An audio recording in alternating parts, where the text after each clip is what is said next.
Hi internet, it's Ratu, your hot mess reader, and I just got back from work, and now I need to chase the time limit of the BookTube Malaysia konten bertema hashtag mendamaikan, berdamai, berdamai, or basically means in peace, I guess.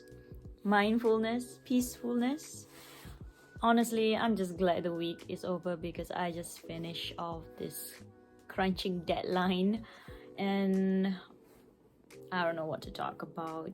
I do have to say within the month of March, maybe, I don't remember anymore, I managed to read Trevor Born a Crime. It's really good. I really recommend if you have the chance to read this somewhat memoir, and it's so funny. In the meantime, it's already 5:23 p.m. I'm gonna prepare for iftar, and yeah, hopefully this is not so chaotic. I just want to try to reach that contemporary tema list, and I'm just using whatever resources I have, be it a book that's probably not as peaceful. It's a nice read. No, nice is an understatement. Honestly, I love this book, but don't expect it to be a cozy, peaceful reading. Honestly, it's so chaotic, and I like it. That's why I'm a hot mess. I don't know if I can, film myself cook.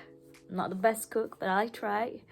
I'm trying to make karaage chicken with rice, some carrots, because I know it sounds too healthy. Yep. Either way, stay tuned. Use the mess of this house, okay? And let's Google. This is called Chromecast. Yes, I have mommy there. So I'm just gonna Google the recipe to make karaage chicken or halal karaage chicken. The problem is I haven't jot down the recipe, and yes, I'm not like a mom that can just do it out of thin air and just eyeball the ingredients. I need measurements. So did I put it in my library or something? It should be in my videos. Oopsie.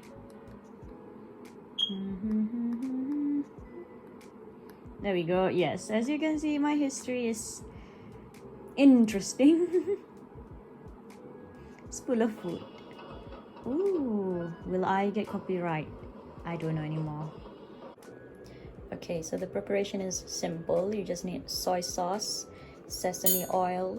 I am cheating my way. I have crushed garlic and then crushed ginger. So I've tried this recipe before and it's actually foolproof. So now I need to cut the chicken. Let's go.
So I'm gonna, marinate this for 20 minutes and gonna pray for asar and let go. Okay, hear me out. I now got an idea how to tie the content bertema berdamai with this book, Trevor Noah Born a Crime. So essentially, this story is about Trevor Noah, who is literally born as a crime, meaning at the time when they were slow. This is set in South Africa or Africa, where the apartheid regime is slowly deconstructing or deconstructed. So before apartheid was fully demolished or gone, and the people of Africa achieved their independence and gained their peace, this boy or this guy here is a product of mixed parent. Basically, he has a Swedish dad and a South African mom. And at the time, it is a crime for interracial relationship, let alone marriage or whatever. So any form of interracial mixing is forbidden and a freaking crime, Jennete. So this boy, the birth of his existence is literally a crime. And not only that, we go through his journey growing up as a mixed child and wondering why his skin tone is not as dark as the next person next door, or all the antics that he tries to go through to try to fit in among all the tribes and cliques in Africa. And honestly, it's so witty, funny and memorable, because despite the hardship, because it was during this apartheid regime, he grew up, it was hard, but there were a lot of love and tough love as well. And honestly, I would like to list out all those favorite quotes of mine without spoiling. Well, it is a memoir, so generally, and if you know this person, he's literally an iconic TV show host. He hosted The Daily Show. Really witty, really funny, and also he has his Netflix stand-up comedy show as well. I watch some of his stand-up comedies. It's funny, hilarious, and once again brilliant and witty, because he will weave all the nuance about pre-colonialism, post-colonialism, and you know, the whitewashing thing. And I think as a fellow Malaysian who is also part of Commonwealth country, I think there's a lot to take from this book. And his mom is the MVP for this story, because without his mom, he wouldn't be in this world. And his mom is so brave and amazing, just like a mother that you idealize, or even you can see your own mom, or at least I see my mom inside his mom at times, because my mom is a strong person, strong independent person, and his mom demonstrate that, like, way fearless compared to him. And yeah, and my mom is way more fearless compared to myself, if I'm honestly speaking. So it is a good memoir and a tribute, and something to reflect and self-ponder about.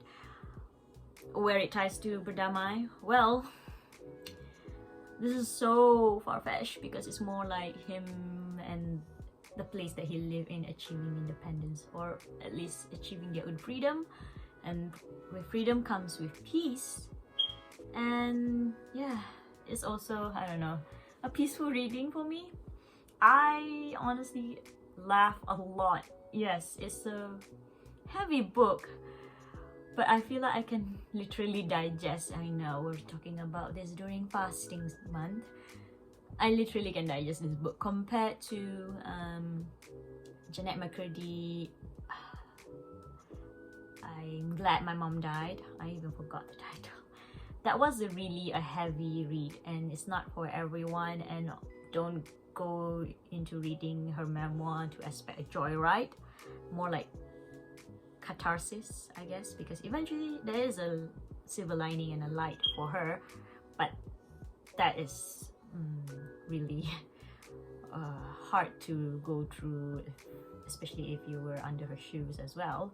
But for him, in this case, I don't know, maybe because there are some similarities, and I'm sure maybe a lot of probably fellow Malaysians or fellow people that are under the Commonwealth regime could relate, because his points and also the wittiness or the humor he infuses to strike a point about the reality of the situation really gave me an enjoyable read, and in the end made me laugh. You know, as they say, you can only find humor or joy through tragedy or something along the line.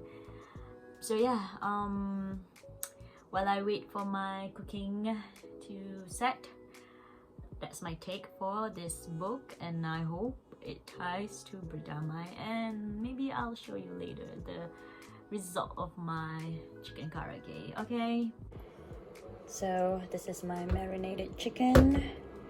This is corn flour. Yeah. And yeah, if you use starch like potato starch or corn starch, I guess the texture will be crispier, and yep, I achieved that. So let's dip it and yep, cook it. Oh, yep, there. So tada, karage chicken and the rice has been cooked. Selamat berbuka.